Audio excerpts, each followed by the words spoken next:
I'm a fighter, always have been.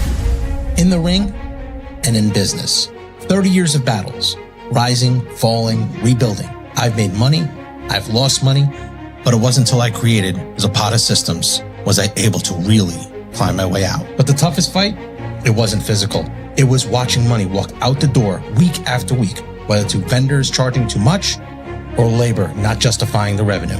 That money stress, it doesn't always stay at work.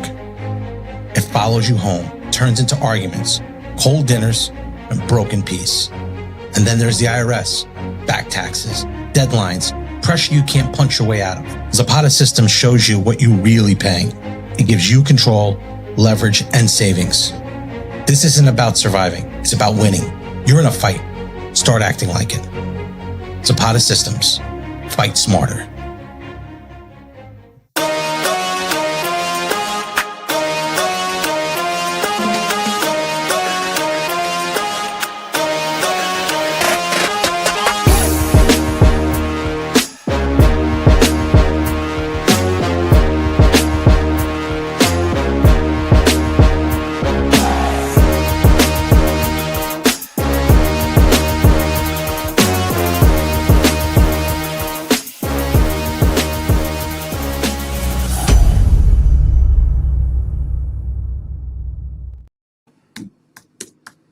What's up, guys? We are live. I'm Joe Zapata. I'm here with my brother from another mother, Mr. Gregg Valentino. What's up, Greg? Joseph, I'm feeling really small right now because we're really small. Somebody looking in the background. It's fucking huge. If you ever saw him in person, forget about it. Yeah, our He's next a great guest. guy. He's got a big smile. Chicks love him. Fucking, he's my guy. Yeah, he's a pro arm wrestler, pro bodybuilder. Started, he's Rich Piana. Guys all over. He was recently injured, but he is a monster. This guy is huge. I want to welcome to the show Big Frank himself. Here he is right now. What's up, guys? There How you doing, man? There he is. Frank. I can't believe the screen can fit him. He's big. Holy shit. How you doing, Frank? I'm doing good, man. You look good, man. You look healthy and shit. You look really, really good. Yeah. Thank you. Thank you. You too. Well, you stopped aging about 20 years ago, so. Yeah. Well, fucking now I'm close. I'm 50. Wait, 50. I'm 65. I'm closer to 70 than I am to 60. But how's your kids doing? They're doing great. I kicked them all out of the house because I knew they'd be running by and screwing around and fooling around. But man, talk about being proud, Joe. So that you know, I don't know if you knew or not. I have two sets of twins. Okay. And yeah, I got two that are 17. So Blake and Angelina just started college this week. I don't know if you knew this, Greg, but Blake won a New York State title. He set a New York State record for bench press, and he also won first place New York State powerlifting at the States. Oh. And my daughter got a tri scholarship. So she got a scholarship for academics, she got a scholarship for basketball, and she got a scholarship for flag football, which, they're pushing huge now. So very proud. Very proud. That's awesome. My daughter was a football player too in school. Now back then, she was actually a quarterback. They called it the powder puff. Did they have? Is that what it's called? So they used to do powder puff, and my daughter did powder puff and whatever, and that's where the guys do the cheerleading and the girls play football. Yeah. But now with flag football, it's huge. Like the NFL is pushing it. The Bills are behind her team. Her team, they only lost one game last year. They were absolutely phenomenal in high school. Wow. And now she's both my kids are going to Villa Maria, and she's going to play for the basketball team and the flag football team. A lot of their games are right at the stadium. A lot of the Bills show up for the games. They're pushing it huge because with all the brain injuries, and which I know a little bit about, with all the brain injuries happening in football, not as many parents are letting their kids sign up to play football. So they're pushing the flag to get kids, of all ages involved. My daughter's goal right now, of course, to do phenomenal in college, but she wants to be in the Olympics. They're bringing it to the Olympics, and she says she's going to push hard to try to get in the Olympics. So she's a fierce defensive player. She's a linebacker. And then she's a beautiful girl too. That's a pretty girl. Thank you. I saw 6 foot tall, 6 foot tall, and she's a beast. She got her boyfriend right off the boat from Russia, where he knows how to treat her, and he very, very respectful. Family's very respectful. My 2 boys are playing. They're playing football now, and they're all excited because they were on the line. Now they want to move to linebacker because they're both crazy and they're both super strong. Wait till you see them. Cade's about 6 foot. Luke's about 5'10", so they're monsters too, and they're just starting high school. And wrestlers, they're incredible wrestlers. Yeah, so, I mean, your girlfriend's daughter would have to be pretty stupid if she walked in the house and looked at you. How tall is Blake? How tall is he? Yeah. I mean, yeah. Because if I'm not going to get him, the boys will get him. You know what I mean? Anything I leave over, the boys will scoop up off the ground and take care of. So, how tall is her twin, Blake? How tall is he? Blake's got to be 6'1", about 6'1", 6'2" now. Wow. The monster, the tallest one is probably going to be Cade. Cade is only 14 years old. And he's taller than Blake and Angelina right now. So he's gonna be the one closer to my father. My father was 6'6". My uncle was 6'7". I think Cade's gonna be somewhere in that range. And unfortunately, you're the short one of them. You're only 6'4". Yeah, I'm the runt of your father. Your father was 6'7". My father was 6'6". My uncle was 6'7". 6'6". Jesus. Wow. Yeah, I have a picture here right now of when you went against arm wrestling in 2017 against Darren Larratt. Check this picture out. I'm going to pull it up right now. Look how big he is right there. Yeah, Frank is I tell everybody, if you don't know Frank, first of all, Frank's got a huge heart. He's always smiling, like he exudes like real, like you just get good vibes from Frank. Yeah. But when you see him in person, you think Rich Piana was big. I've seen Rich Piana. I mean, I knew Rich Piana, but this Frank is way bigger than Rich Piana. Yeah. I mean, well, Rich actually wrote that. So when Rich wrote to me, because he saw a picture of me with this girl, and the girl wrote in the, online, this is the biggest dude I've seen other than Rich Piana. All of a sudden, Rich started following me. Dude, I had like 25 people on my Instagram. I had no Instagram whatsoever. And I was an officer for 10 years. I had a head injury, so I didn't care about social media. I had just started building myself back. And he wrote me and he said, look, man, he goes, I know you don't have a lot of followers or whatever, but I heard you have an interesting story. Could you share it with me? So I told him everything that had happened. And he wrote back. He asked me to join him, asked me to join 5% Nutrition. And I mean, I was with him till the end. And Greg, I don't know if you knew this. I play him in that Generation Iron movie. No, wait a minute. Yeah, I do. I filmed the reenactment scenes as Rich Piana. Oh wow! I didn't know that. Shit. I didn't even know that. Oh, yeah. So when you filmed your scenes last June with the guys from Generation Iron, that's going to be me. That's actually like when you flashback scenes and like dream sequences, and actually a pretty freaky scene that is kind of like going to replicate him falling when he died and whatever. That's all me. So you're saying, because I remember I did the show with him and I was doing some narrating. So when I do that shit, it's you that's going to be the. It's going to be me. It's going to be me. That's dude. Talk about full circle. You know what I'm saying? Like, it's crazy. It was a real honor. So Jane reached out to me and she's like, something about you and something, Greg, you've commented on this too.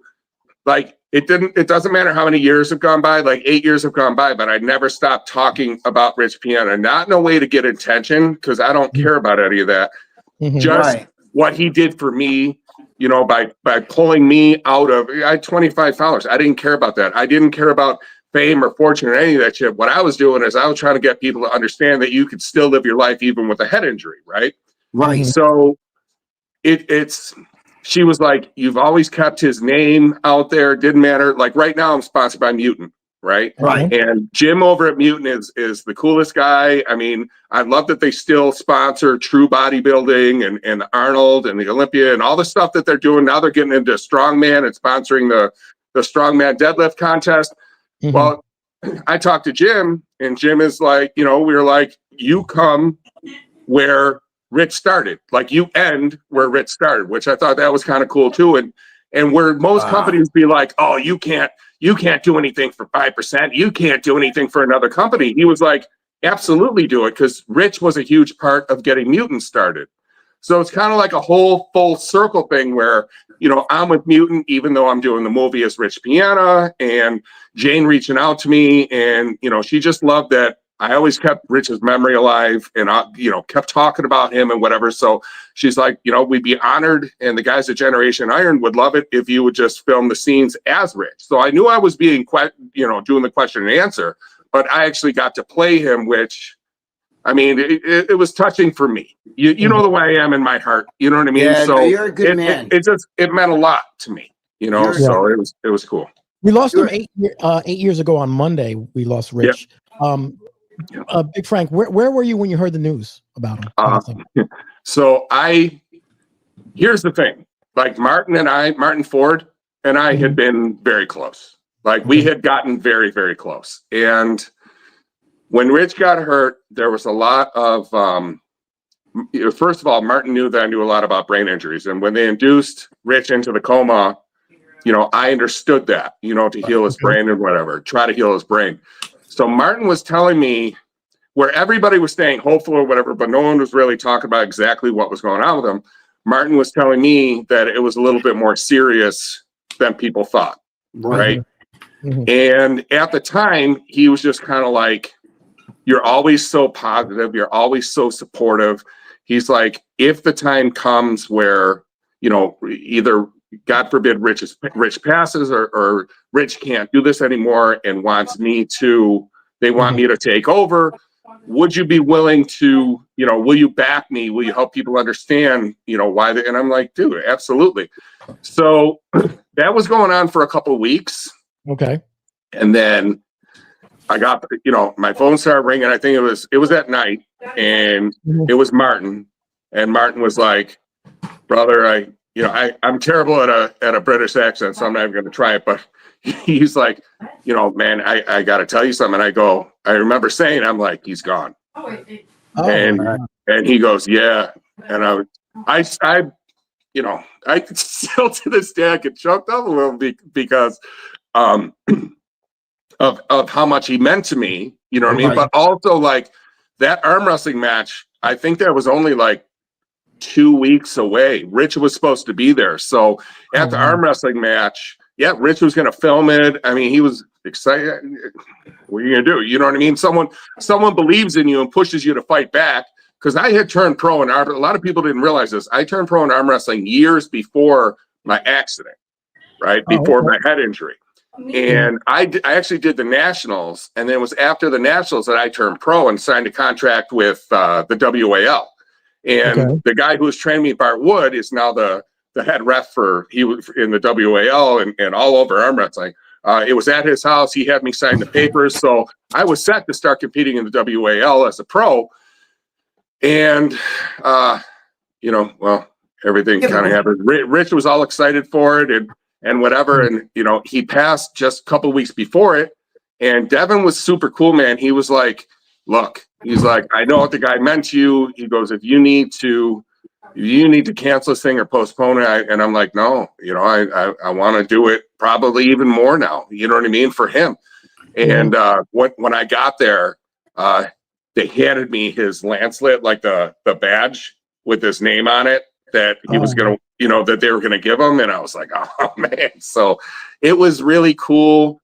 And after Devon gave a speech about Rich Piana and what Rich Piana meant to him and how, you know, he appreciated the fact that I was still willing to go through it and everything. Because Greg, I think you knew this, Joe. I don't know if you knew this. So I didn't take any money for that. When Devon first reached out to me, he was like, you know, you're a guy who I see all these posts on arm wrestling, but nobody knows who you are. He goes, but you're freaking huge. And I know you're with Rich Piana 5%. Would you want an arm wrestling match, right? And I'm like, look, you know, I haven't arm wrestled in a while because I had this head injury. I'm like, if we can do it far enough away, let me at least train. Like it wasn't a show. You know what I mean? Like It was like a Rocky, right? You know, Apollo just wants to do it for Thanksgiving, you know what I mean? And Rocky straight his ass off because he wants to tear his head off. So that's the way I was. And I took it very, very, very seriously.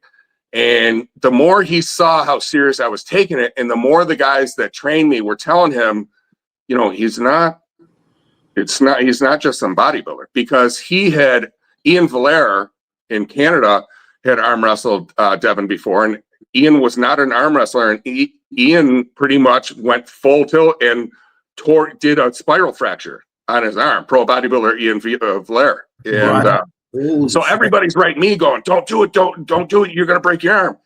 So, real quick, when my son was seven days old, he almost died. Right? He actually did die. He started screaming. He stopped screaming. I had twins, and I was home alone with him. He started screaming, stopped screaming. I run in there. He's blue, the color blue, right? So I scooped him up. I was an officer, so I had infant CPR training. So I did that, flipped him over, put his chin in here, and started doing the compressions. And then somehow, I don't know if I dialed it with my toes or what I did, but I, called 911, called everybody. And, they all started running in. They rushed him to the hospital.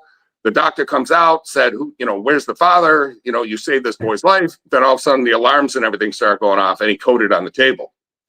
Well, Children's Hospital here in Buffalo saved his life. They brought him back. And I remember I was pretty much on my knees just begging God, like, you can't take him from me. You know what I mean? Like, once you hold that baby in your hand, forget it. You know what I mean? I would have done anything. I was like, take me right now. You know what I mean? Right. And they saved his life. So all those years later, when Devon asked me to arm wrestle him, he wanted to do it with the Arnold. I said, look, man, would you be willing to do it here in Buffalo at the Buffalo Fit Convention at the convention center downtown? And he said, yes. So any money I would have made, it all went to Children's Hospital. Good for you.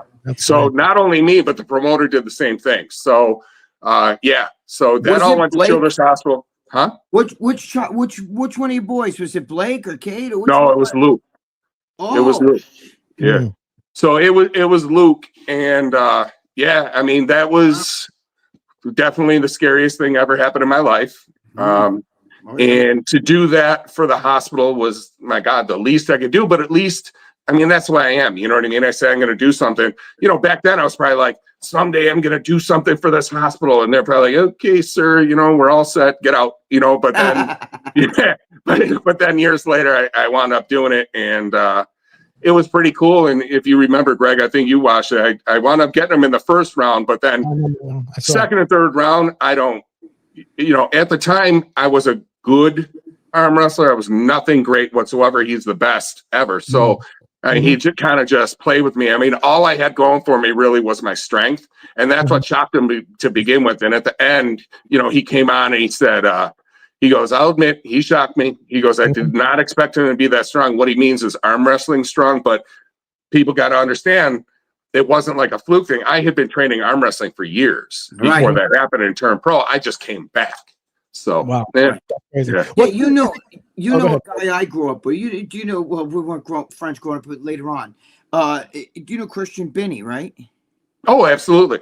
Yeah, Christian Binney's a great guy. He's a good arm wrestler too. Yep. But the thing what people don't know here, I don't know if some of the people here don't know this, but you were an officer, a federal officer, and you got in a bad car accident, which almost killed you. So that's two stories actually. So I was supposed to play football, in college, and and I came back for Memorial Day. We wound up, I was a passenger.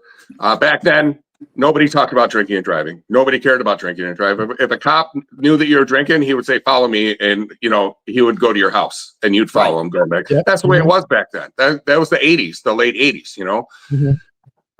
So we got into an accident, and it was severe. And I was laid up for about 6 years. So I was a mess. I had my face reconstructed, my teeth, back, knees, hip, everything was a mess. So then I ballooned up, gained a ton of weight. And I decided, you know what? The way I feel right now, either I'm going to change my life or I'm going to take my life or fix my life.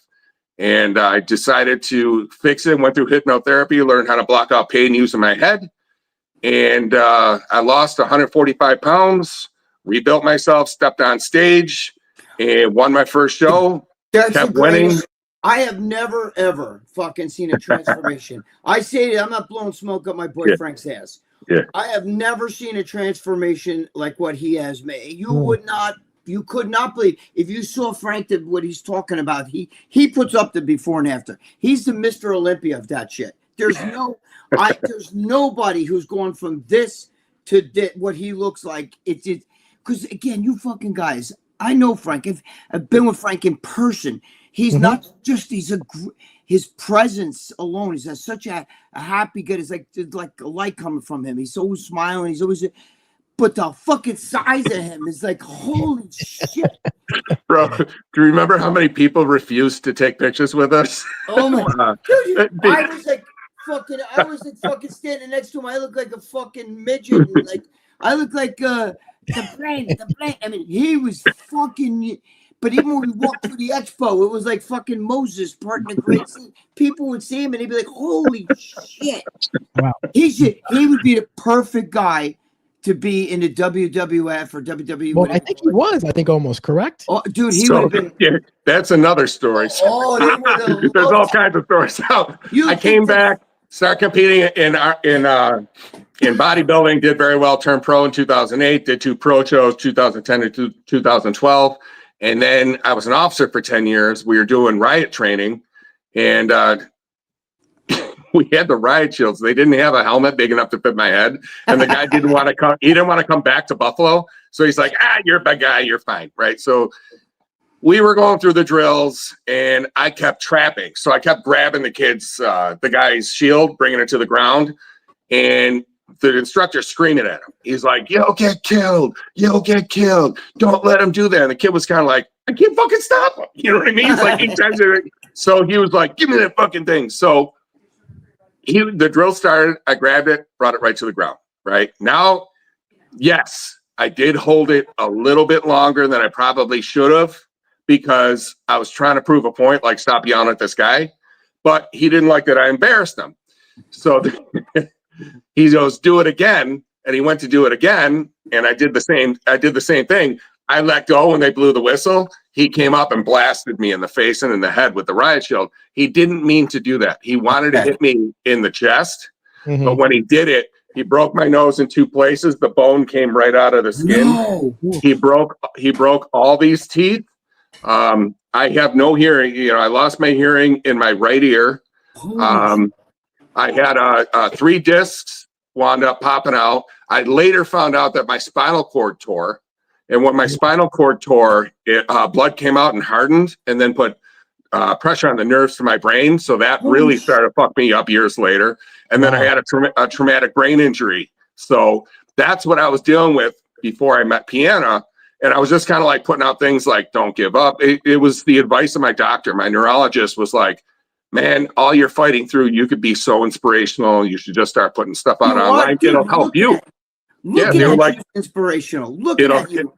It'll help you. You know what I mean? It'll help you helping other people. And then I never stopped doing that after. You know, my whole life online or anything like that has always been helping others, you know? So it was never about, and Rich wrote that when he wrote, he's like, I know it's not your passion. You're not somebody that wants the attention or whatever, but he's like, you're definitely someone who probably should have it. And so, I mean, that's pretty cool that, you know, at the end, I wound up playing him, and, you know, who knows what that leads to, but. Dude, I used to tell people, yeah, Frank's like 6'5", 6'6", and he was like, no, wait a minute, 6'4". But he looked even fucking, because he's so big. He's like a fucking wall, and he's not fat. He's fucking, you know, like these big arms, but big shoulders. He's fucking gotta be 7 feet wide. You know what I mean? Yeah. I just want to thank John Livia through a super chat. John Livia threw a super chat for $5. He said he interviewed a lot of arm wrestlers, and he says it on his channel, and they were a great community of people. Arm wrestlers. Yeah. Oh, they're fantastic. When I very first wanted to do arm wrestling, it was because that show Game of Arms came on, and as soon as I saw Game of Arms, I was hooked. Right. So I started telling him, I'm like, look, man, I think I want to get into arm wrestling. Right. And most people most more normal people don't think the way I do. Like when I wanted to bodybuild, I was like, I'm going to be in the Olympia. And everyone's like, yeah, okay. Well, with the arm wrestling thing, I was like, well, I want to arm wrestle all those guys. And they're like, dude, they've been pro for 20 years. Like, what are you talking about? You haven't even pulled an arm before. Like, stop. Well, I started looking up the names during the credits. I started contacting everybody. And that's how I found the team in Erie, PA, Bart Wood, Dave Chafee, those guys, John Heinowski. I was like, I want to, John, Greg, John Heinowski. Oh, yeah, John. Yeah, I remember John. So MMA fighter, arm wrestling is going really far in arm wrestling. So I went out there and met with them. Yeah. Then, I started making more friends like Mike Aiello and Marcio Boboza. And it was because of, being in contact with all these people that Devon had the idea, look, this guy's like a monster in his own realm, right? What if we really kind of let him be seen? Maybe other bodybuilders or strongmen or whatever will start to follow, because Devon arm wrestled Half Thor, right? And he just toyed with him and brought him down. And then he went against Ian and he broke Ian's arm, or Ian broke his arm, or however that went. So it was always bodybuilders can't be arm wrestlers, right? So I was like, oh, fuck that. Victor broke his arm, I think, arm wrestling someone. Tore his whole Victor Martinez. I think he tore. I think Victor did he? Yeah, he did tore it all too. The shit in his arm from arm wrestling somebody. So because all these guys were doing that because they weren't trained, I was like, well, I'm not going to be someone who's just going to jump in there. You know what I mean? Like I want to get trained, but I don't want to be trained by someone who just does it in bars, and pick up bad habits. I want to learn from the best. So I had no bad habits. I learned right from the best right to begin with.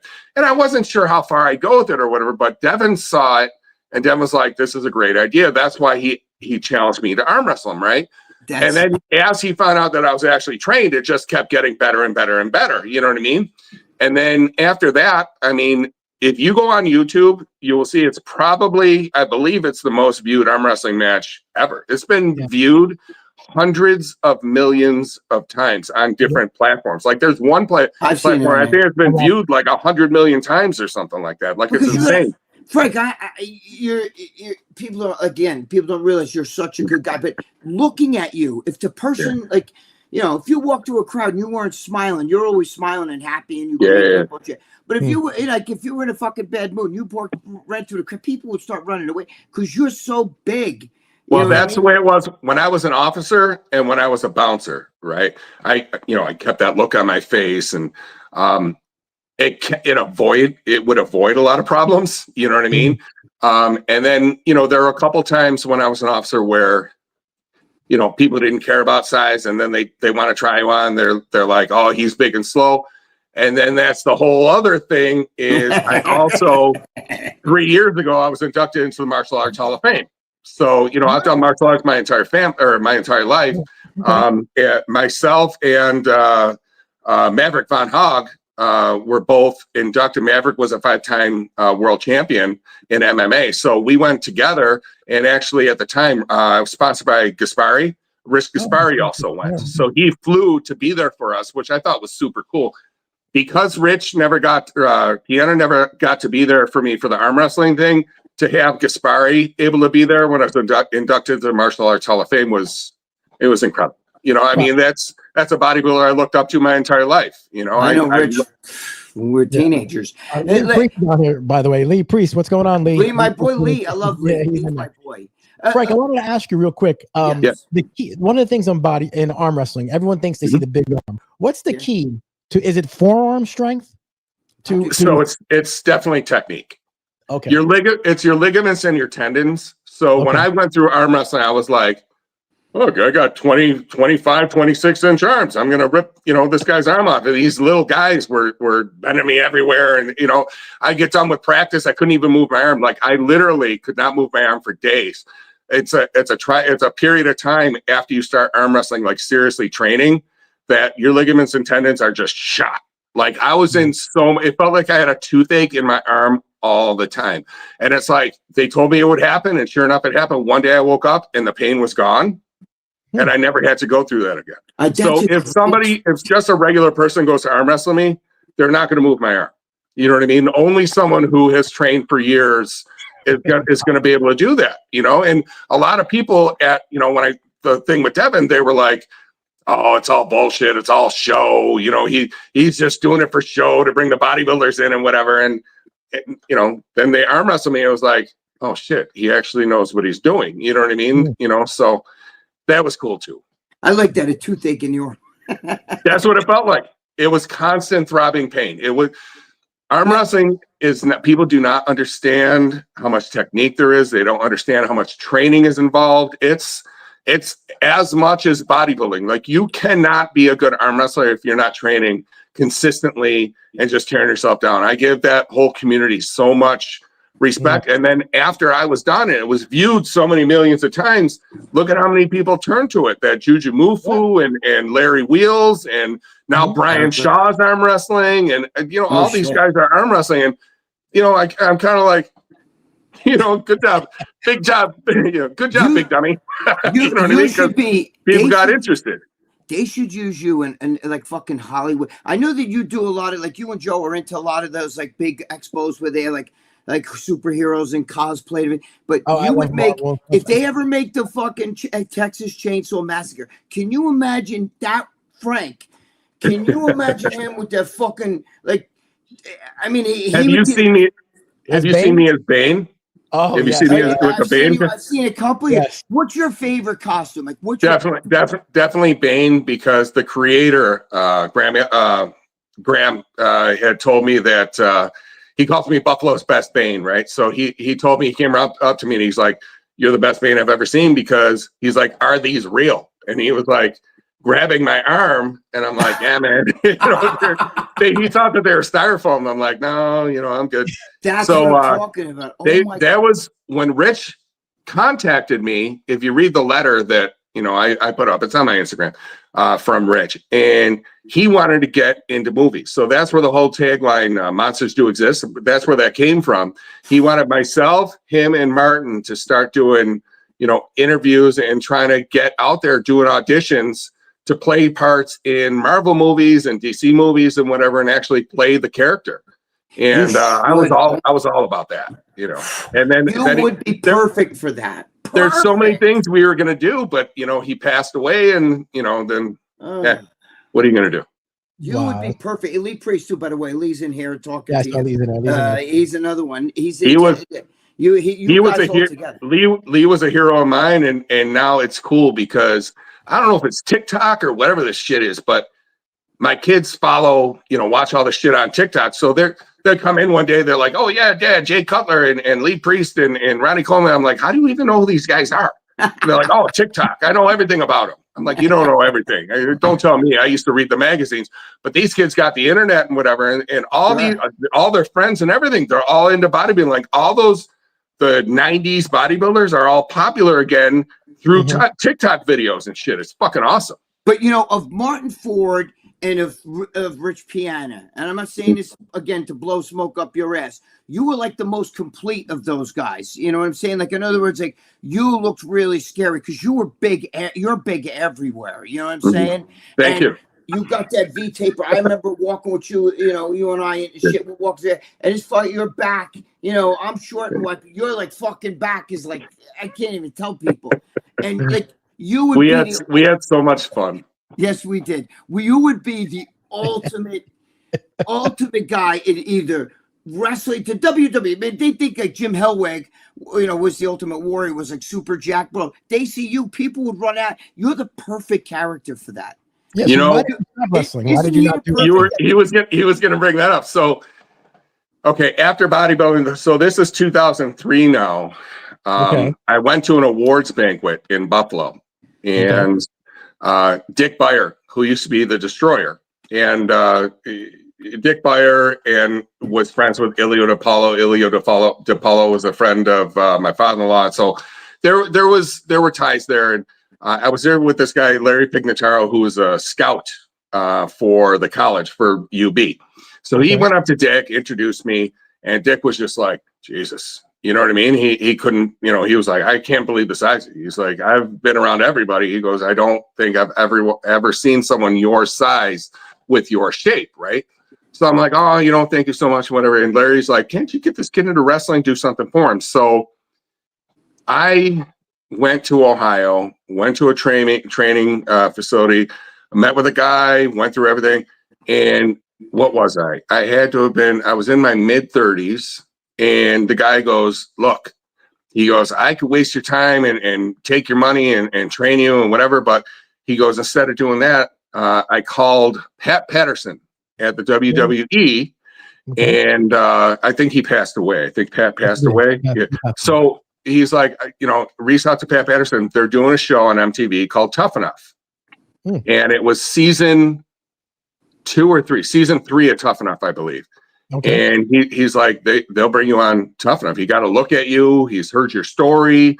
It just kind of everything fit. And then the people that win the show, go on to the WWE. But he said, here's the thing. He goes, you're so big and you're so quick and you have the martial arts experience and whatever. Worst case scenario, they'll put you in OVW, which was like that's where Batista and John Cena, that's where all they came from.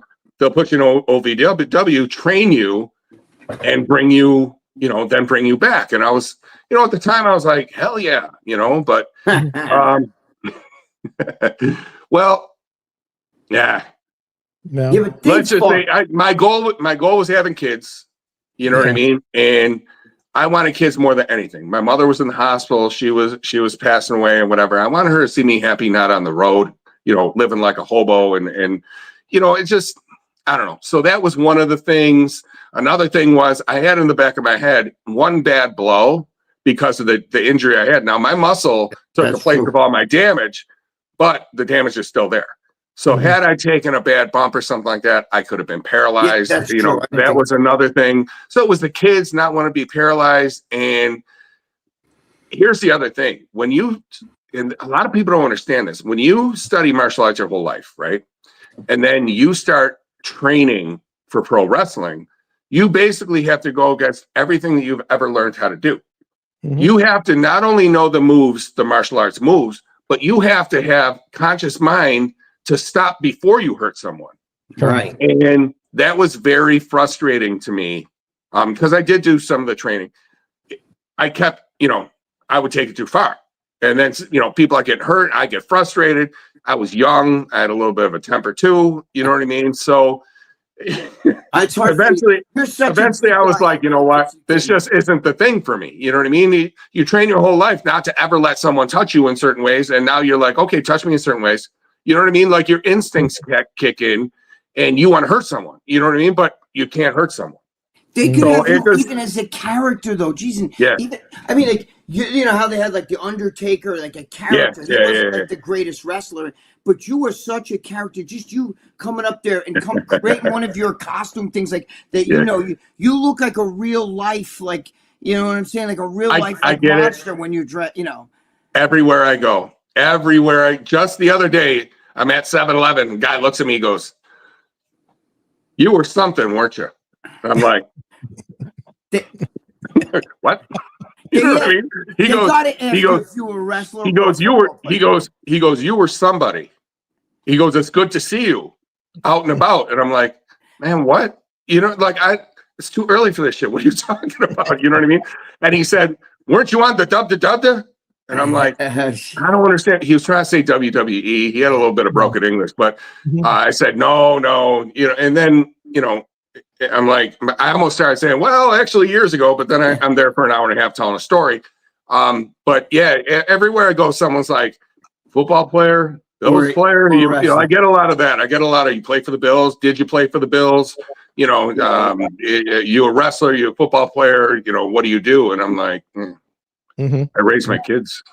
I got to show you this picture real quick. This picture right here, is this when you were injured right here? Is that look at that?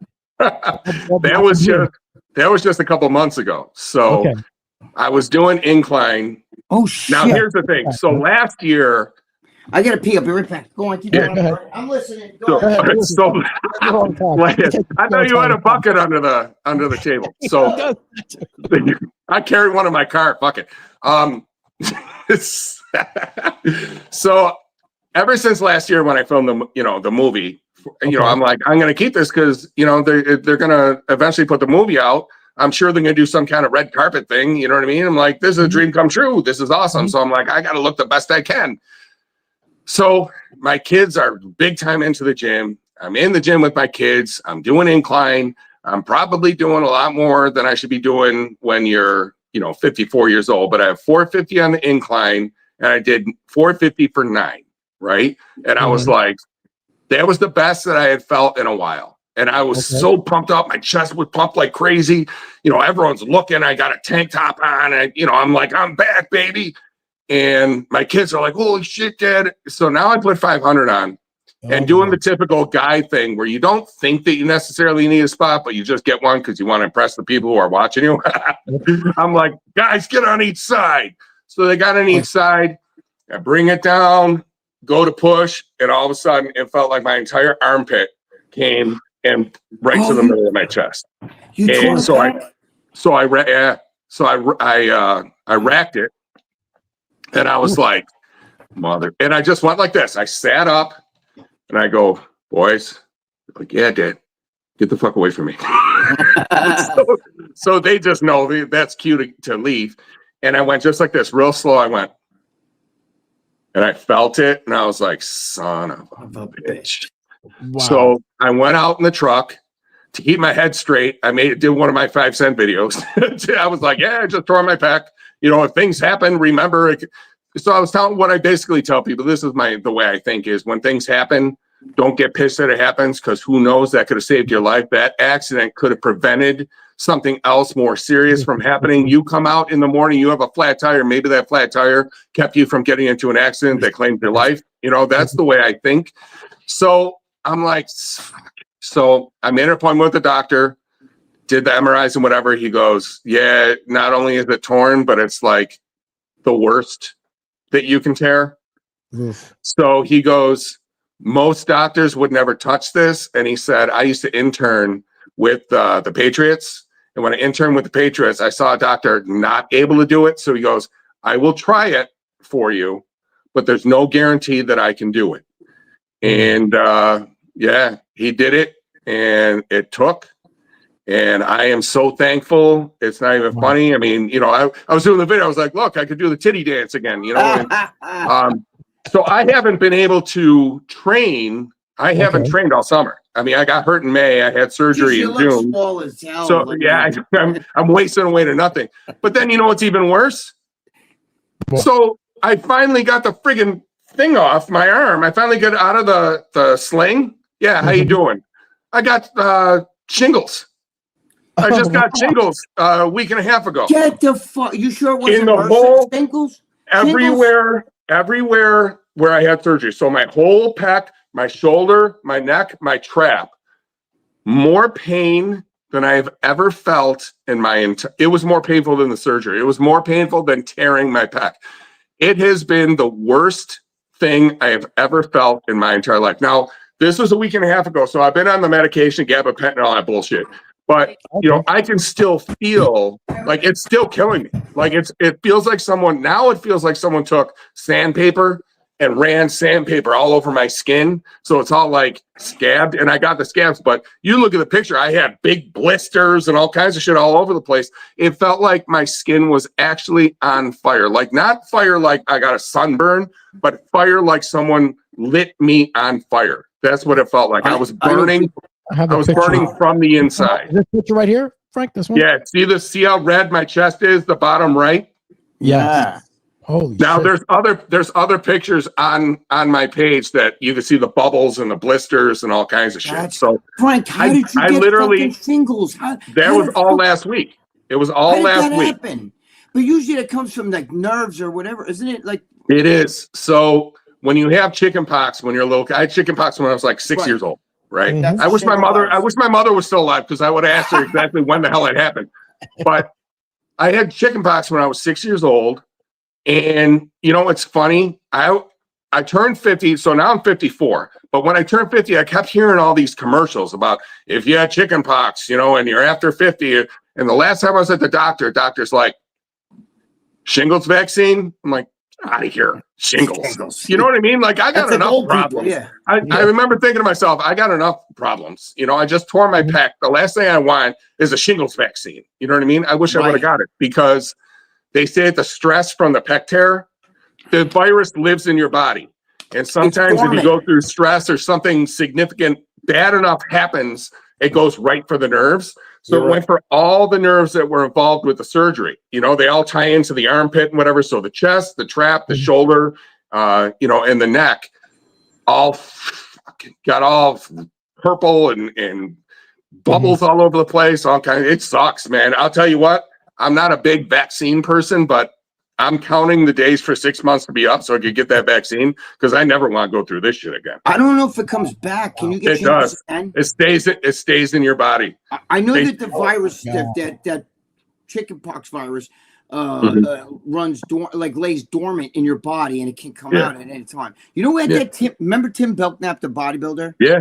I was with him one time, and I was right behind him talking with somebody else, and he was there. You know, we're talking to a group here, and it turned he had all over his neck. I mean, it was like a bazillion scabs. You know what I'm saying? It is the worst. I'm telling you, if you're over 50 and your doctor offers you the vaccine, remember this conversation because it is the most painful thing. Now, I didn't get the COVID vaccine. I had COVID 3 times. That was, you know, I was sick. I got better. That was that. This, after experiencing it, I will get the vaccine because I never want to feel this again. This sucks. That's bad. Yeah. I want to ask you, in the arm wrestling, was Larratt the strongest you ever went against? You ever went against?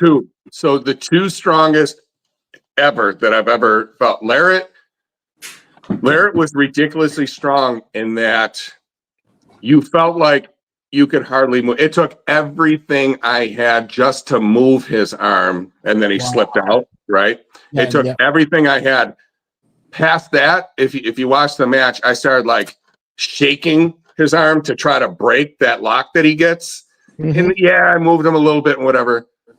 But the other person, and this is at the time that I arm wrestled Larratt, Dave Chafee was probably the strongest thing I ever felt. And I was learning from him. I was training with him.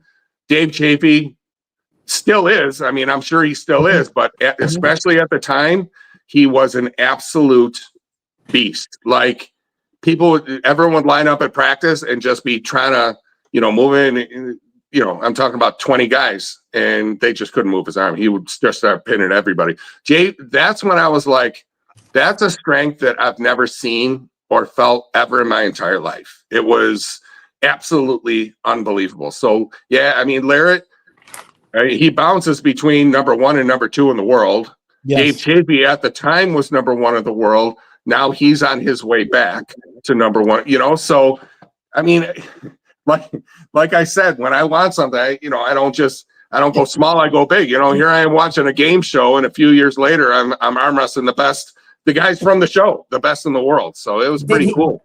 Did he blow breath in your face? Because they said his wife used to say it, and I've seen guys wrestle him where they're like, dude, you're fucking breath. Because he eats raw onions and garlic a lot.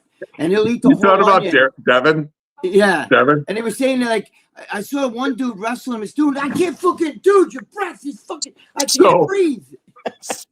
It wasn't his breath. Dude, it wasn't his breath. It was Jujimufu that they were doing jujitsu. Yeah. And he said, you smell like onions, because when he starts sweating, let's put it this way. Devon is kind of like a hippie. You know what I mean? Like he'll go to towns and whatever, and he'll get the money for the hotel. But if he finds a nice comfy spot under a tree, he'll sleep outside. Like no joke. Like he was special forces in the Canadian military. I heard he was shot. And he did tours, and he just doesn't think like other people. He's very connected in nature and whatever. And sometimes the deodorant gets left home. You know what I'm saying? But his wife. But that's what it is. I mean, he's very aware of it. I'm sure he did it just to punish me. But you know what I mean? We were arm wrestling for a while. He just started sweating, and I'm like, holy Christ! You know what I mean? Like my arm hurts, but my eyeballs hurt more. But his wife said he eats fucking garlic and onions, and he just like chews on it. It comes right through. It probably goes right through. How do you train for arm wrestling? Like, what kind of weights do you use? Like, what do you do for that? Yeah, it's so crazy. So there's a couple pictures where I'm curling like a little over 300 pounds. You're doing a ton of cheat curls. So this was the best. So coming from bodybuilding where everyone thinks they know everything, you see, arm wrestlers start training and they do like cheat curls and whatever, because basically what you're trying to do is just get past that sticking point. You know what I mean? So you are cheating, but because you want to be able to get parts of your arms stronger that normally don't get strong from doing proper form, right? And people will be like, oh, yeah, but how much would you lift without the cheat curls? It's like, first of all, dude, you can't even lift this bar up. You know what I mean? Let alone try to curl it. But, it's needed. So you're doing partials, you're doing static holds, a ton of tendon and ligament work. I'll tell you something that really helped me. I told you I was going through that pain period. I got the BFR bands, the blood flow restriction bands. Oh, yeah. Because ligaments and tendons are white tissue, right? And red tissue, like muscle, gets a constant blood flow. Ligaments and tendons do not get a constant blood flow. So where most people are like, oh, I have tendonitis, or, my elbow hurts, or this hurts, or that hurts, and they rest it, you're taking way longer, because it takes way longer to heal, because you need the nutrients from the blood to heal. The only way to get the nutrients is by actually moving and training. So I'm like, well, wait a minute. There's those blood flow restriction bands. What if I just keep the blood in there? You know what I mean? So I'd be watching TV. I'd be, doing the hand gripper, or just doing like a light weight or whatever. Right. And it healed me a lot quick. And then I was like, I'm ready to go now. You know what I mean? That helped tremendously. So anyone, even powerlifting, strongman, whatever, if you're doing, connective tissue training, definitely use the BFR bands, because it'll help you heal quicker just by keeping the blood in there. Wow. I get to ask you a question, going back to your kids. I saw a video or a clip that you had put up where Blake was wearing a shirt, "No, I'm not on steroids," or something, because he's such a big kid naturally. Yeah. You know what I mean? So his senior, when they did the powder puff game that, we were talking about that earlier, my daughter's nickname was Giraffe, because she's 6 foot tall, right? And my son's nickname on his shirt was Yep, Natty.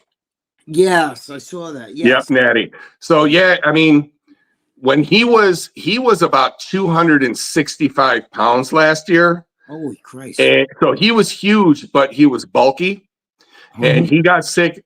He was powerlifting, of course, but he was like, I don't have to be heavy to be a powerlifter. You know what I mean? So he was strength to strength. So he dropped way down to like 210 pounds, but like a shredded 210. Like he flexes sometimes. And I'm like, even though I told my kids, no bodybuilding, stay out of bodybuilding. Oh, please. I look at him and I'm like, how do I not let him? Like he's got everything there. It'll be natural competitions, you know what I mean? But I look at him and I'm like, Jesus, bro. Like he flexes his biceps. His bicep shape reminds me a lot of like Arnold. He has like that peak where I always had I had a big arm, but like a flatter bicep peak. Blake's got those peaks. He's got a super wide back. That's what I saw the kid's back from behind. And his shoulders, the way his traps and his shoulders. Yeah. He has the perfect, he almost looks like a deadlifter from behind, because he has his legs. That real deep lower back. And the younger guys too. The younger guys too are getting bigger. Luke went out for wrestling. He showed up in a singlet. Kids were looking at him like, what the frig is that? They couldn't believe him. Now this year, he'll be even more dominant, I'm sure. But I mean, they're all monsters. They love it.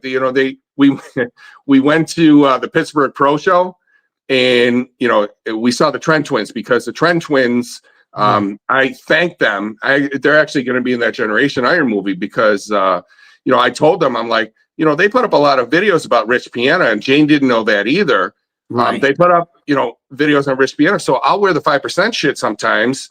And kids will come up to me. They're like, oh, I just watched that last night. I'm like, I don't even know who he is. You know what I mean? Like these young kids, they're like, oh, the Trent Twins. So I'm like, I came home and I'm like, guys, who are the Trent Twins? And they're like, oh, they're the best. They're awesome. They're like, so they remind me of the Barbarian Brothers. Remember Dave and Peter? Sure, I knew them very, very well. I knew them very well. That's what they remind me of. They're great kids. So they had a line. So I just want to say thank you for mentioning Rich Piana. You're getting a whole nother generation to watch his videos and whatever. We show up at the Pittsburgh Pro. Their booth is here. The line, I go, where's the line? This the line? He goes, the guy laughs at me.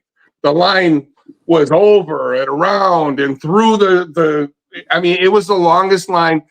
Rich Piana used to get a long line. Their line was even longer. If you remember how long Rich's lines were, their line was even longer. I've never seen between them and Sam Sulek, right? Yeah, and Sam was a great guy to meet and whatever. I went up to the Trent twins, and I just wanted to say, you know, hey, I'm not going to wait 6 hours just to say thank you. You know what I mean? So I shook their hands, and you know, they gave the compliments back. They're like, holy shit. And so I took some pictures with them, and then I'm like, do you mind if the kids jump in real quick? They're like, oh yeah, sure. So everyone's in line, you know, looking at me going, son of a bitch, you know, but so they got in there and the kids took pictures, and meeting them gave my kids so much inspiration. It's not even funny, you know, so they're just like them. They're always arguing. They push each other, but you know, what's cool. They compliment each other. That's the part that I love the most. Not many brothers are like that. Like they'll be like, hey dude, traps look good today. Oh, your chest looks good today. Oh, and if somebody compliments one and not the other, they will say, yeah, but you should see my brothers, you know, so-and-so. You know what I mean? Like they're awesome. They're each other's best friends. All four of my kids they're all each other's best friends. That's great. I'm blessed for that. It should be that way. It comes from parenting, though. Absolutely. Yeah, absolutely. And you've been a great father. You raised those kids, you know. Yep. That's my world. You know what I mean? By yourself. Yeah. It's you're the man with that shit. But no, their mom. No, but you know what I mean. Like you're come on, a lot. You know, you're in a family where you know you're the man. You let them. You know, they look up to you. A lot of fathers. Do you want to get into arm wrestling at all? Do the kids want to get into arm wrestling or no? That's not their stuff. You know who's the best arm wrestler? The daughter. My daughter. I knew it. My daughter. His daughter. So my daughter used to go with me when we were younger. When she was younger, she would go with me to Erie, and she'd be like, "Dad, let me get in there." You know what I mean? So she'd be. I got pictures of her arm wrestling Dave Chafee and Bart Wood and whatever, and John Hynowski, and I do it to her all the time. You know, you say, I gotta say it. My daughter's beautiful. Right. I mean, God love her. She's absolutely gorgeous. Very beautiful girl. But she's tough. Right. So she'll come over and I'll be like, Angela, I'll lock up with them. Right. She'll get a little smile and whatever. And then she'll put her arm and someone will feel it and they'll feel how strong her friggin' wrist is. There's no moving that girl's wrist. Like, and it's not like my daughter isn't thick and she doesn't have like huge bones or whatever. She got long hands, long fingers, and just has that. I don't know what it is, but it's hard to move her wrist, you know what I mean? And she beats all the boys in school. Wow. So yeah, that's impressive. Very impressive. Yeah. And that makes me smile. So yeah, because there's nothing like you got the boys, but there's not like daddy's girl. You know what I'm saying? Yeah, of course. I got the same here. You know, I want to ask you one more thing about Rich Piana too. Yeah. So he is actually the reason how you grew to where you are today. He's the cause. Is that totally? He's the reason. I didn't want anything to do with anything. So when I turned pro in the WBFF, and then, you know, I competed as a pro and whatever, you know, I had when I did my transformation and obviously I had a really good story. I had a lot of companies that were reaching out to me and I was like, nah, you know, I really don't have an interest. I like that I used what I wanted to use. I mean, even back then I was using mutant supplements, you know, before 5% even came out, Gaspari. You know, I thought the world of Gaspari supplements as well. So, you know, I wound up becoming sponsored later by those guys. But at the time, I didn't care. I didn't want social media. It just seemed like trouble to me. You know what I mean? And people start shit. And, you know, who's trying to meet who and who's trying to do what with who. And then you don't want anything. And then lies happen. And just drama. I didn't want it. Oh, it's full of drama. But then Rich wrote me and he said right in his letter, he's like, I know it's not, you know, what you want, but having a platform could help your goal of helping others. You know what I mean? So I took a good amount. I mean, I have a good amount of people on my page now. There's a lot of people. There was a time period where I was kind of like, you know what, it's getting to be too much. And as my kids started getting older, they started reading the comments. Mm-hmm. And when you look a certain way, people have a tendency to say a lot of stupid shit You know what I mean? And my kids are getting older. They're reading the comments. Their friends are reading the comments. And I was like, you know, what's going on? So I think I deleted about 100,000 people. Right? I just, you know, deleted a whole group of people. And I was kind of like, you know what? I don't feel like doing this anymore. You know what I mean? But then I did miss it to a degree, the helping people thing. You know what I mean? So I was like, you know what? I'll do it, but I'm going to delete. If you look, I don't accept comments on my page. That's smart. You know why? I don't want it. Larry Pollock, who I do the show with, the one thing I get Larry, you know Larry, right? Yeah. The one thing I give him credit for is he said, I don't want, you know, because he does like little shows, and he said, I don't want you to come to my house and start talking shit. I don't care about how many views I get or hits I get. I want my voice, just get my voice out there. So if you're going to come in and start talking shit about me in my house, I'm deleting you, and you're never going to go on my. And you know, I agree with that. I think that's a smart. That's exactly what I did. Now, Rich, this is where Rich and I differ big time. Is he believed that haters make you famous, and they do. Right? Because online, it doesn't matter if they like you, if they love you, if they hate you, if they're complimenting you or telling you that they wish that you die. You know what I mean? It doesn't matter. Interaction is interaction. That's all they care about, the hits and the likes and the comments and the follows, right? I don't like that bullshit. I try to be such a positive person. It's like, I'm in pain every second of every day of my life, right? Why would I want to do anything that's going to create any bit of aggravation for me? You know what I mean? So if I put out advice, about, like, look, I did it. You know what I mean? I did it. I transformed myself.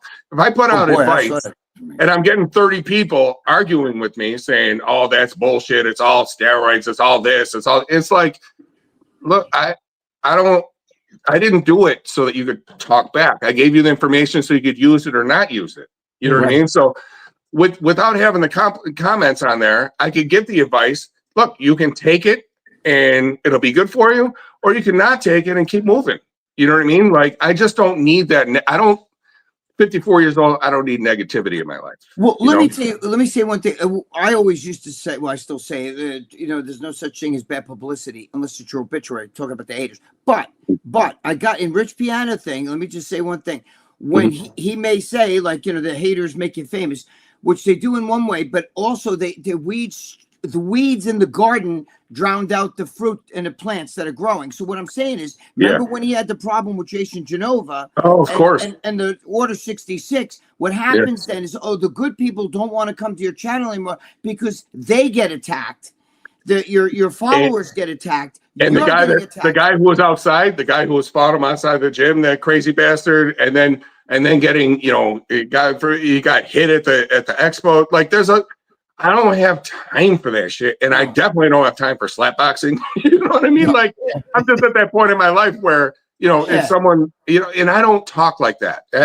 You've known me for how long? I'm not one that says, "Oh, I'll beat your ass" or whatever. But it's not worth it. If somebody were to put their hands on me, like, it better be a real thing and not like, you know, something for online. Like, I don't want any of that. Stay away from me. I'd rather disappear and no one ever hear my name again than be involved in any of that drama bullshit, you know? And unfortunately, see, that's what I love about this show is it's all about positivity, and you guys don't get into like the drama and the bullshit. Yeah, we don't do the hate stuff. Too many other pages are talking about drama and who said this about this, and now everyone's attacking you know, Bob Ciccarello. Who's attacking Bob Ciccarello? Bob's going back, and this person's saying this, and it's like, guys, it's bodybuilding.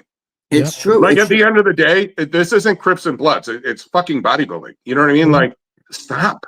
Like, stop with the drama. We're too old for that. I'm 65 years old. I can't. If I let everything people say to get to me, I'd wind up jumping over a long time ago. You know. But the thing is, I don't like when they start when they go that Order 66 shit started with Rich.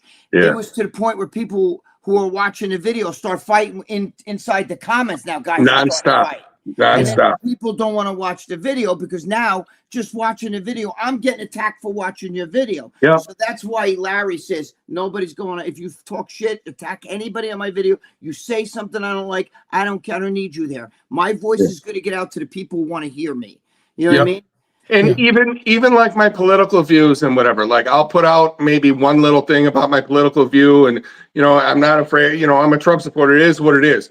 I was also working with ICE for 10 years, and I saw a lot of things that other people didn't see. You know what I mean? And even going before that, I was at General Motors for 15 years, and my plant went to Mexico, right? So I have seen jobs go to Mexico. I have seen 95 detainees in each unit just released to the street, that were bad people. You know what I mean? Like, I've seen so much that I form my decision off of what I've seen in my life. You can form your decision on, you want to wear a party dress, at the ball game, whatever your agenda is, that's fine. You have your reason for what you want to do, but respect the fact that I have mine.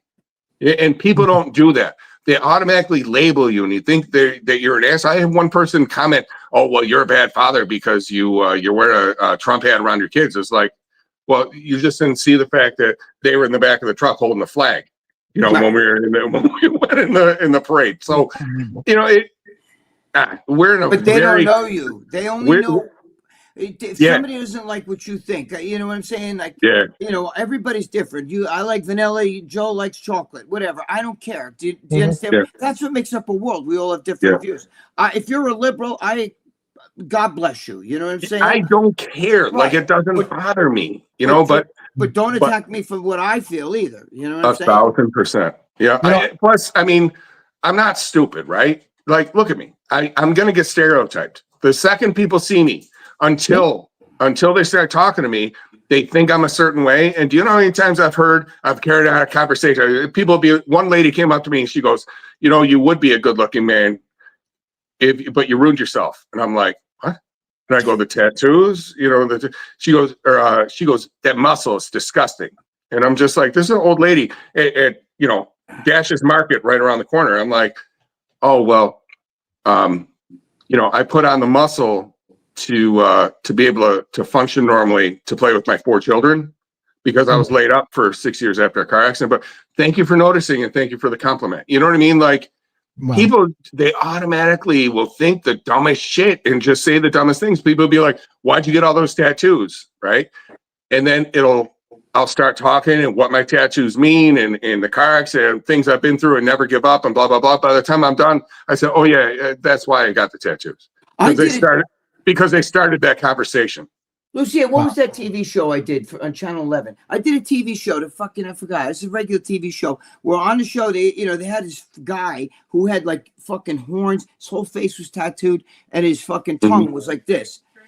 He had a Trisha show, whatever it was called. Anyway, the extreme things. Yes. And people I know what you're talking about. People were saying to me, like, oh, that fucking guy. And I'm like, dude, if that's what if you want to walk around with a lizard face, or if you're some chick that's got 2 giant fucking basketball, I don't like that. It's not my thing. But if that's what you want to look like, I don't give a shit what anybody looks like. I don't care if you want to marry your dog. If the dog's willing and that's what you want to do, God bless you both. You know what I'm saying? 1,000%. Yeah. Right? I don't give a shit. It's Greg. I want to ask you guys both the question. So, Frank and Greg, I want to ask you both the same question, because I know, like you mentioned it on your Instagram. What do you guys think? I get each one opinion on the Raja Jackson situation. Okay, so who's going first? Go ahead. Good, you go first. Go ahead, Frank. Okay. So part of me, doesn't believe it. So there's a good part of me that doesn't believe it. And the little clues are, some of the film that I saw seems a little goofy, like bad acting, kind of. Now maybe they're nervous on camera. I don't know, but part of me, really started to wonder, like, is this real, or is this like an Eddie Kaufman, Jerry Lawler thing? Where they tried to make it look real. Now it blew up so fast that now they can't recover. Now they can't come out and say, oh yeah, it was a work. You know what I mean? But he wasn't arrested. That's number one. Rampage seemed not so real in his response. I saw pictures of the guy that got hit, and he didn't really have marks on his face or whatever. So just part of me wonders, is it a work that just got out of hand? That was first of all. Second of all, however, if it did happen, I had a traumatic brain injury. In my traumatic brain injury, I kept getting worse. And I think the reason why I try to smile all the time, Greg, you mentioned I smile all the time. I'm always in a good mood. I force it. I forced myself to be happy. I forced myself to look at the bright side, because there was a time period after I got my head injury when I was no longer able to compete in bodybuilding. I was an asshole. I couldn't remember shit. I was miserable all the time. My anger was off the chart. I went after people. I pulled, in traffic, I pulled people out of the fucking window before. And in my crazy brain, I was saying to myself, well, I'm going to pull him out of the window. I'm going to teach him a lesson and scare him bad enough that he's never going to do that shit again. It's like, dude, who do you think you are? You know what I mean? I could have been shot at any time. I went crazy in front of this, because this one guy almost hit my truck in front of a restaurant. He gave me the finger, started screaming. I got out of my car. I invited him outside. I told him, never mind what I told him, but I was crazy. I would talk to people and put people down out of nowhere. It was like a light switch. You never knew when it was coming. You know what I mean? And I lost a ton of friends because of it. I lost some family members because of it. And I could not control myself. At any time, I would just snap. And I went through treatments. I was on medication. I went through years of trying to get my memories back and trying to calm my ass down and figure out what was wrong with me and to logically think before I act and whatever. Now, this kid was kicked in the head full force 2 days before this happened. I don't know if you saw that, but he was sparring with another kid. He got kicked in the head. But he wasn't knocked out. He was He wasn't knocked out, but he had the signs. So he was stumbling. He was talking fucked up. He said that he didn't feel right. He got nauseous. He threw up. Those are all signs of a concussion. Right. People think that you have to have a concussion, like you have to be knocked out. You could get hit one time, and it can really, really mess up your brain, right? So he was probably still able to function. I mean, I even saw after he was still complaining about having a headache. He didn't feel good. He didn't want to eat and whatever. Now, this whole thing happens. The guy hits him over the head with the beer can, and people are like, oh, it's a prop can. No, it's not a fake can. It's a regular can. And this is something I would know because, I told you the train. It's a regular can, but they bend it a little bit and it's not all the way full, right? So it bends really easy and whatever. But the guy still hit him in the head. There's still a hand behind it, right? This is a kid that has nothing to do with wrestling. He's just there with his friend and some big bearded guy. He doesn't know he's a veteran. He doesn't know shit about him. All he's thinking is, who's this big fat, drunk guy with the beard hitting me in the head? What the fuck? So, I mean, even I just picturing it got a little aggravated. You know what I mean? So imagine someone just biffs you in the head and you're like, dude, I'm here to support you. What? Yeah, but and he wanted to do it because he thought that the kid was there for part of a work and whatever. Right. And he apologized and whatever. But then, the other guy who invited him over, he was working. He's like, oh, I'm going to let you in the ring. You can get your shots back, blah, blah, blah, blah. And I think everything was fine. Everyone was egging him on, like online. So he really wanted to go, like, he really wanted to put on a show because he was on Twitch or whatever the hell it was. And they were all like, oh, you're a pussy. You won't do shit, blah, blah, blah, blah. I think he ran in there and I think the adrenaline pumped. And I think if you have never had a head injury that makes you do crazy shit, then you're not going to understand. But when you have all that pressure in your head from a head injury and all that blood goes to your head, you start doing shit and you're not thinking.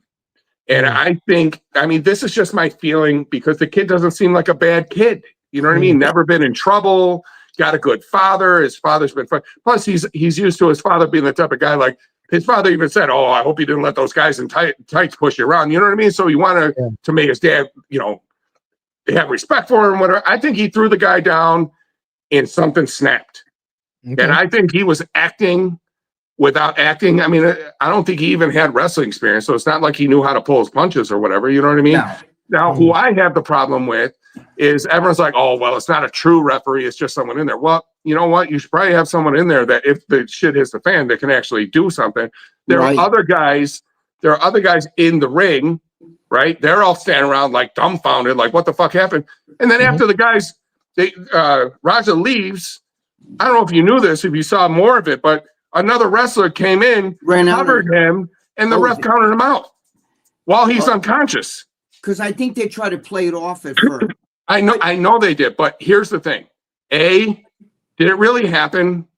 You know what I mean? And was that all planned? And then they're like, we're going to run with it and say he really got it. Or did it really happen and people didn't know? You know what I mean? They were, people didn't know. Did it really happen or not happen? People didn't realize.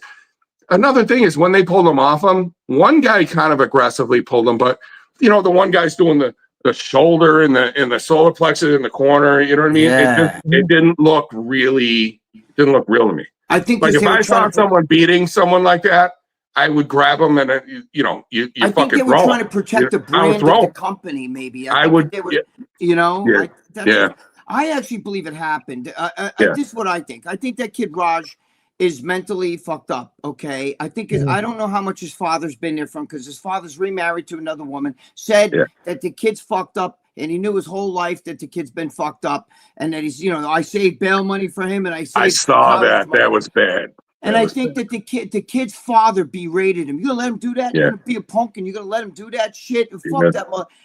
Okay, the whole thing, all the black this and all that shit. I think it all got to the kid. I think when you see that kid, he almost looks a little slow. Like when the guy hit him on the head with the fucking can, the kid didn't move. But I think he was thinking like, what do I do? Should I punch the guy? Should that's another thing. If he is like, let's say, slightly on the spectrum, I think that's what it is. And then had a head injury on top of it.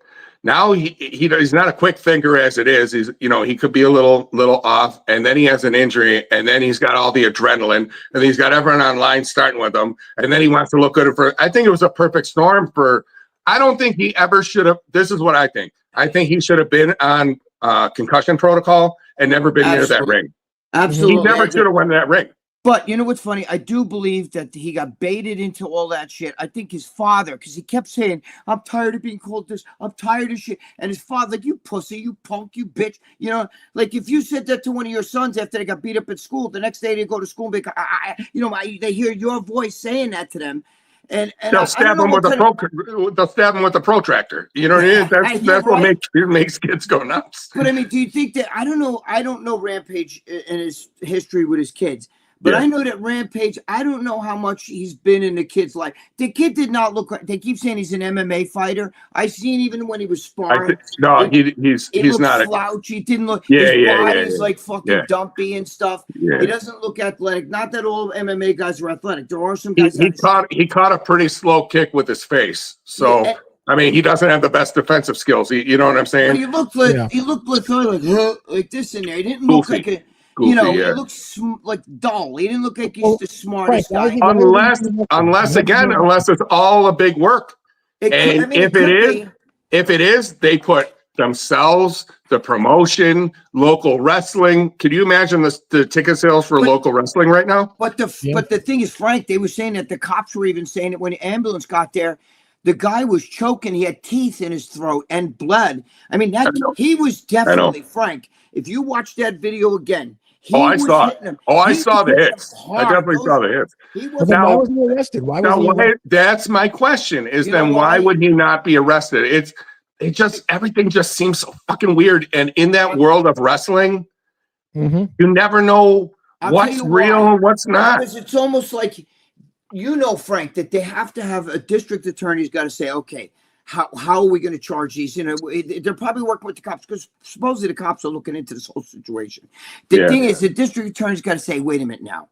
Because remember, there's a defense. Obviously, Rampage Jackson's defense is the guy hit him with the thing. He already had a concussion. We don't know if he had a concussion, but that's what they're going to claim. He was told to go in the ring. It was part of the whole work. He just got carried away because of the way everybody baited him. So he's a victim. In this country, the fucking perpetrator a lot is more of the victim than the real victim. That's the way they make it out to be. Black Rage, who knows what the hell they're going to play. Do you understand? Well, you know what else they could play? They could play the whole fact that he's not a freaking wrestler. That's the other thing. I mean, he could really play dumb. He could really play dumb and go, what do you mean wrestling's you not asked real? Me to go in there, Frank. You asked me to go in there and fight him. You asked me to go in there. So I went in there to fight him. I thought I was, So that's why when a district attorney is going to sit back and say, holy shit, how can I charge this before? Because there's a case right now. The guy definitely was fucking knocked out, and the guy definitely he lost teeth and shit. Yep. They showed him in the hospital at one point. He was they had him in a coma, but they said he had teeth down his throat. That guy was laying into him, like you could hear the punches. So, but the thing is, I think that I think we're not seeing the end of this kid. I don't know if he's going to kill himself, kill somebody else. I hope not, man. You read the comments. See, that's another reason why I hate comments, because people chime in. They have no idea what they're talking about. No idea. But Frank, and they're like, "Oh, this kid should die." It's like they want to lynch the kid. It's like, but Frank, you don't know the whole story. You're a father, and I know you know very well. You would never say, my two kids, the two twins, the younger two twins, they're gonna be fine, but the older two twins, I gotta fucking collect bail money, because you would never allow that. If you really believe that in your head, that your two older child, because he has a brother, that kid, right? So and Rampage Asian. So he said that he knew the Asian ones would go to college, but he saved bail money for the black one. Yes, but there's an older. I think there's. I was like, bro, what? But the thing what is, are you saying? If you thought that your kid was a loose cannon like that, wouldn't you intervene in his life and do something to help you? You know what I mean? I'll tell you right now, if that was my family, so I would have been there. Right. If I knew that my son was going to be involved in something where he was going to get pulled into a ring, I don't care if it's WWE or, $5 special on a Thursday night. You know what I mean? If he's going to a ring somewhere, I'm going to go. 100%.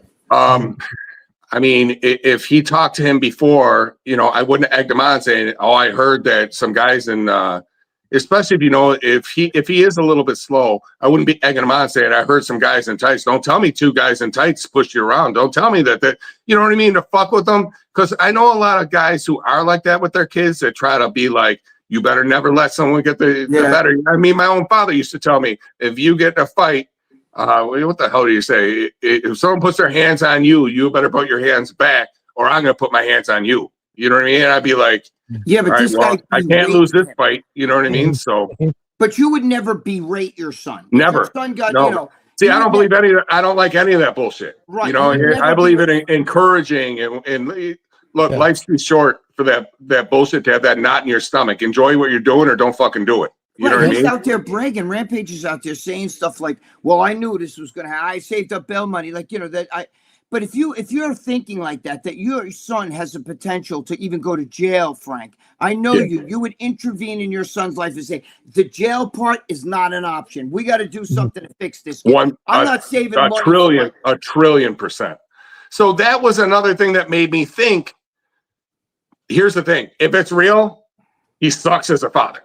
You know what I'm saying? Like, and I've always looked up to the guy. I mean, I loved him as a fighter. You know what I mean? But if you're talking to your kids like that, and you're putting your kids down and whatever, come on, man. Like, that kid was. It's your son. It's your blood. I don't care if he's the Asian one or he's the black. He's your kid. You come on. Frank, he was walking away. The kid was, even after the fight, when he was walking on the street, another guy kept calling him back. "Come on back, motherfucker." He was like, "I'm tired of people fucking with me." My father saying, even his father saying shit. I saw that too. I'm a loser. I'm a this. Yeah. I'm telling you, this kid's a mental time bomb. If I was Rampage, even right now, I'd fucking go get him somewhere and get him help. He needs help. That's what I said in my video. I said, above anything, before he gets arrested, before he goes to jail, that kid needs a brain scan, and he needs psychologically help before he kills himself, or someone else. That kid looks like he's suicidal. I saw his face. Absolutely. He had this chagad look on his face, and he's like this, And I'm saying to myself, this fucking kid's been bullied, and in his brain, his father's bullying him. You punk, you let that pussy, you let him. I mean, you would never call your kid a punk or a pussy. Never, you might say, listen, if you get your ass beat, go back and fight him back. You might say that, but you're not going to say, you punk, you pussy, you fucking, they were berating the shit out of that kid. You know what I'm saying? It's sad. Very sad. All right, well, we're going to get ready to wrap up. We've been an hour and a half. Oh, I can talk to Frank. Hopefully you can come back again for a part 2. Oh, absolutely. Yes. Where can people find you, Frank? Where's your Instagram? Ask Big Frank on Instagram, and get ready for the Generation Iron movie. It's documentary about Rich Piana. I get to I get to answer some questions, that Vlad asked me, but I also get to play Rich Piana in the scenes. So it'll be fun. It'll be exciting. They couldn't pick a better guy. They could not have picked a better guy. They could not pick. I love Frank. I love you and respect. No, I love you too. And tell the kids I love them, man. They're great. I will. I will. All right, seaweed. Hi, brother. Seaweed. All right, guys. Thank you. Thanks for watching the Zapata Brand Podcast. Please subscribe to the podcast and listen where all podcasts are available.